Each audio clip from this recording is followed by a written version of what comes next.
What's up, guys? Welcome to this part 2 of Mindful Movement Monday. Today I wanted to go over the next part of the shoulder complex, the scapula or the shoulder blade. The shoulder blade is the back side of our shoulder. It provides the glenoid of the glenohumeral complex, and it is where a lot of the big, powerful muscles attach to help physically move our arm around in space. Little known fact is that this part of the arm doesn't really do as much of the movement or the stability as the back part, the shoulder blade. So some of the movements we're going to go over today are upward rotation, downward rotation, protraction and retraction, and elevation and depression. Our protraction and retraction is probably the most stable of exercises that we can do for our shoulder blade. It's probably one of the most commonly exercised that I start with people who have rotator cuff surgeries, instabilities, chronic pain, and the upward and downward rotation is the way that we can get away from like impingements and other kinds of overuse activities. So if we imagine that our shoulder blades are like wings on the back of our body, we can move them around in these different directions and unlock stuck mobility. So I like to use wings and birds and flapping your wings as an example of how to move your shoulder blades around in space. So I'm going to turn around so you can kind of appreciate it a little bit more.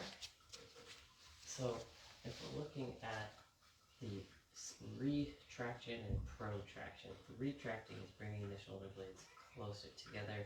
Protraction is bringing them further apart. So if we can appreciate it in my back body with the retraction closer together and protraction pushing them apart. Elevation and depression is where we bring them up and then back down, or appreciating it again in my body, up and back down. And then the elevation, upward rotation, and downward rotation is where we are upwardly rotating and downwardly rotating. Appreciating it again, upwardly rotating, and then downwardly rotating.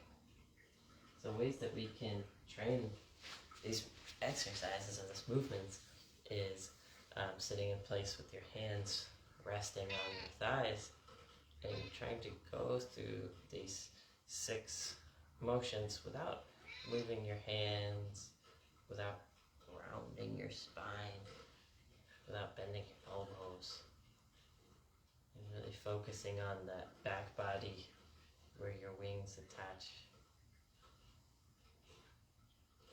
Going through these different motions.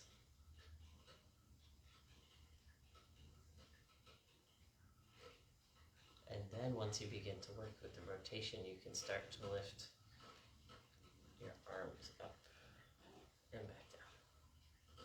Careful not to hunch. Hunching is elevation masking as upward rotation. A little added extra bonus, if you sync your breath with your movement, the upward motion usually goes with the inhale and the downward motion usually goes with the exhale. So if we think inhale and then exhale, or inhale, exhale, or inhale, retract, exhale, protract. We can put these in some of these commonly remembered yoga poses. If you think about cat-cow or even downward dog or plank. Diana, you want to help me demonstrate the cat-cow, or are you just going to yell at me? Okay, just going to yell at me, okay. So if we place our hands directly underneath, we can just briefly go through those 6 different motions. Protraction, retraction, elevation and depression. You can't really go too easily through upward or downward rotation, but we can kind of appreciate a little bit of this swinging motion. Upward rotation and downward rotation. So with cat-cow, we want to bring our shoulder blades together as we look upwards and arch our spine. And then for the cat portion, we press them away into that protraction as we tilt our head and round our spine the opposite way. Coming back to neutral, we can tuck our toes and try it out in downward dog, where we can get the protraction and upward rotation. Coming back into either all fours or plank, we can come back through downward rotation and depression.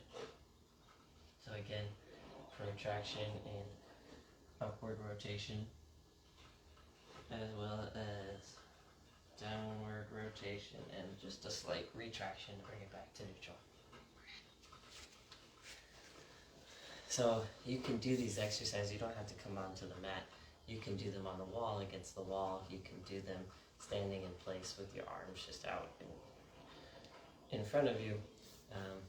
But unlocking the scapula or the shoulder mobility will be probably the most impactful of your unstuck mobility and maybe frozen shoulder, impingement, rotator cuff surgery isn't progressing the way that you'd like it to.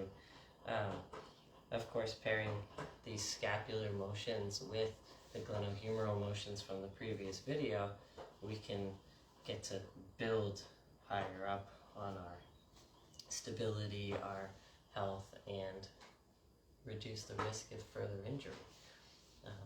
If you enjoyed this video, I encourage you to check out the part 1 series if you have not yet, as well as maybe drop a comment of something that you found the most helpful from this video, or maybe something that you didn't think of before that you're like, oh man, I didn't even notice that I was doing that or not doing that.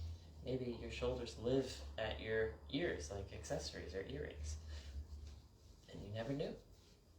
I'd love to hear it, and together I think we can help community to heal. So thank you for taking your time and energy to watch this video of me and my cat, and I hope you have an amazing Monday. Thank you.